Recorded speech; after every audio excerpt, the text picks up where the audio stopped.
अरे पढ़ी देखा भूली दीवा। हेलो हाँ मैडम नमस्कार मैडम मैडम जान पाइल ना जी मैडम ମୁଁ ରାଜେଶ ନାୟକ କହୁଥିଲି। हेलो आज्ञा हेलो हाँ जी मैडम केंद्र हेल्पलाइन नंबर कोविड-19 कहते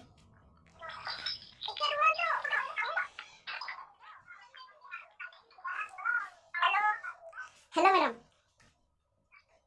आज्ञा हाँ आज्ञा मैडम मु सेंट्रल गवर्नमेंट कोविड-19 सेंटर को ये कहते हाँ मैडम आप पंजीकृत करते आम वेबसाइट रे आपण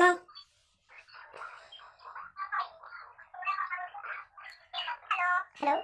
मैडम वेरिफिकेशन ପାଇଁ कॉल करथिले आपन नाटा भलसे पूरा कहि परिबे कि बुझि पाले भी ओहो अबे व्यस्त छन होय आपन बे अबे तो लॉकडाउन चलछि ना आपन घरे रहउतन तो बाहर को बाहर बेनी अरे कोरोना चांस हबार बहुत चांसेस अछि ना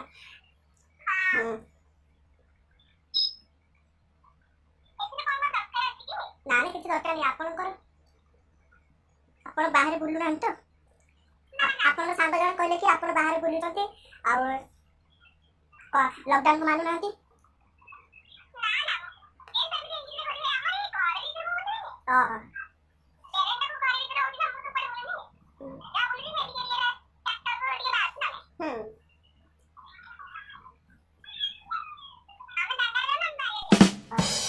मैडम आपण पूरा नारे कोन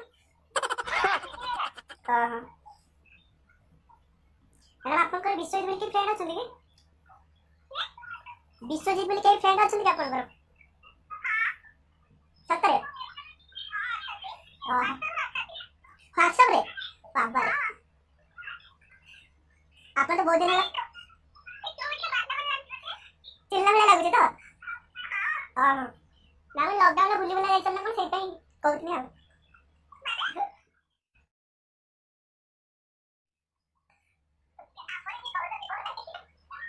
आपन के केवड प्रिय सांग दिथियो आ के जे आपन को बेसी मिस करते सेटा कोन अछि बाबा आ केते हिट देला पर जानिए मैडम मुना केते हिट देला पर जानिए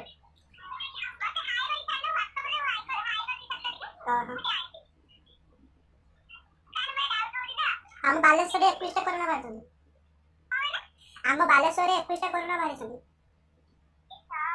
ओहो एबे डालो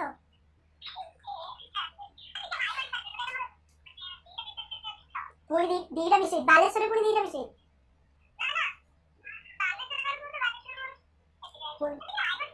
हां बाबा रे और सर बोलिए वाला नहीं हां हां आमो सब तो मजा करी कोन काय फेरे ना